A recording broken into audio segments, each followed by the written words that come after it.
Vamos a sumergirnos hoy en Los vecinos mueren en las novelas de Sergio Aguirre. Y es que en este libro, una simple visita de cortesía, algo que parece totalmente normal, se convierte en un auténtico campo de batalla. Aquí, ojo, las historias no son para entretener, no, son armas. Y en este duelo psicológico, cada palabra que se dicen podría ser literalmente la última.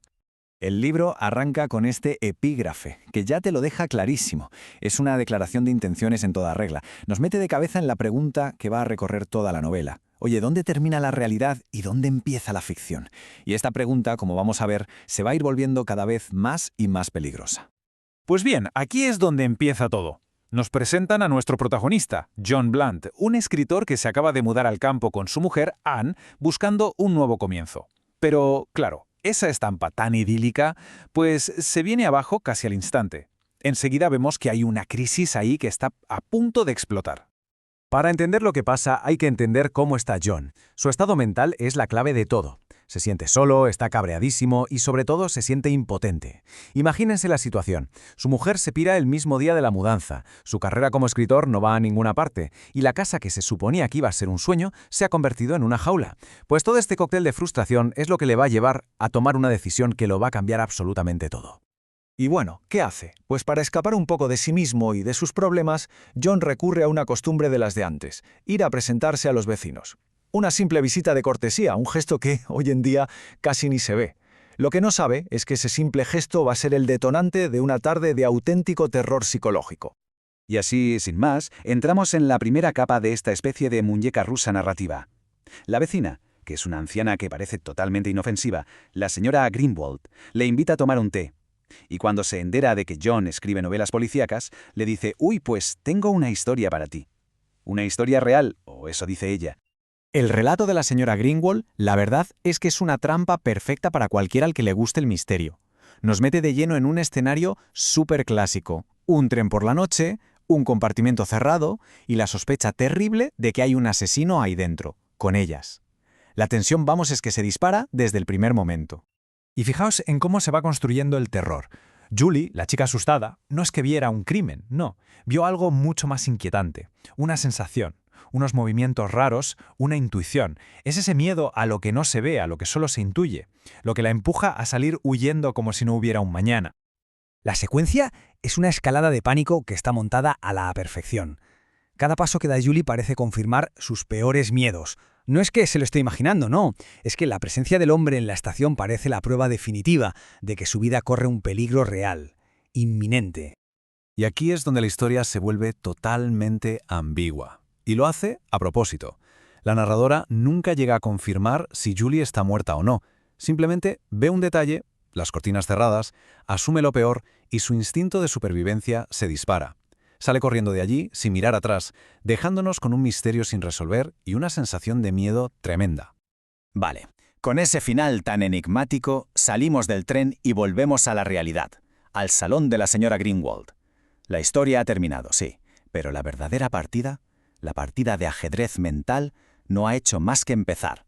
Ahora es cuando la conversación va a dar un giro de lo más siniestro. Claro, John Blunt, que para eso es escritor, no se traga la historia. Para él es demasiado perfecta, parece sacada de un libro. La ve como lo que cree que es, una invención maravillosa. Pero en lugar de alabarla, lo que hace es atacarla. Dice que no es creíble, que es casi infantil. Es su manera de intentar recuperar el control de la situación. Y aquí es donde vemos el verdadero centro del conflicto. Esto ya no va de dos vecinos tomando el té, para nada. Esto es un duelo narrativo. La señora Greenwald ha lanzado el guante con su historia, y ahora John se prepara para devolver el golpe con una historia propia. Una ficción que, la verdad, suena peligrosamente real. Lo más importante que hay que entender aquí es que las apariencias engañan. Vaya si engañan. Detrás de ese escritor frustrado y de esa anciana solitaria, lo que tenemos son dos depredadores. Su campo de batalla es la imaginación y su arma es la misma para los dos, la ficción. La gran pregunta es, ¿quién la usa mejor? La respuesta de John es sencillamente escalofriante. La disfraza de idea para una novela, pero cuenta una historia que es un calco de su vida. Un escritor mediocre, una mujer infiel, una mudanza, pero con un final espantoso. Su relato no es solo una amenaza, no.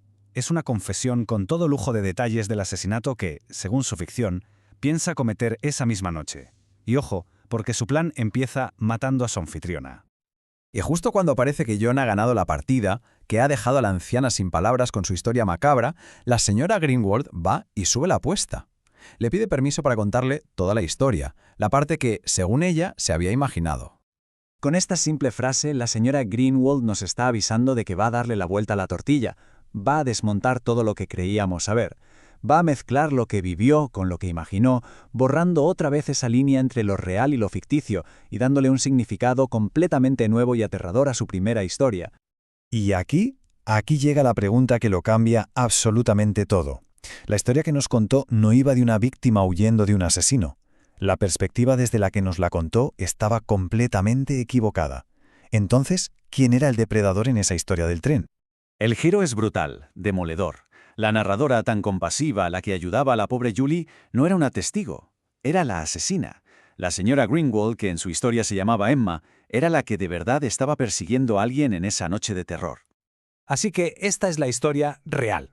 No había ningún hombre calvo, era Robert, el amante. Y la testigo, Julie, no vio un crimen, sino al cómplice.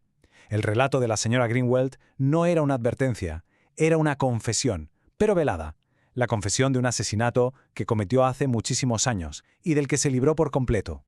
Y con todas las cartas ya sobre la mesa, volvemos por última vez a ese salón. El ambiente ya no es de cortesía, ni de un duelo intelectual, no. Ahora lo que hay es esa calma tensa que siempre precede a la violencia. La ficción se ha terminado y la realidad que queda es aterradora. Y así es como llegamos al final. Tenemos a un hombre que acaba de confesar su plan para matar esa noche, sujetando un atizador de la chimenea. Y justo enfrente una mujer que ha confesado un asesinato del pasado, sirviéndole tranquilamente otra taza de té. Dos monstruos cara a cara. La novela nos deja justo aquí, en este punto de tensión máxima, y no nos da una respuesta clara. John ha puesto sobre la mesa su plan. La señora Greenwald ha demostrado que es una asesina con experiencia y sin ningún escrúpulo. La pregunta se queda ahí, en el aire, resonando mucho después de haber cerrado el libro. Ahora que las ficciones se han acabado, ¿quién de los dos va a sobrevivir para contar la versión final de la historia?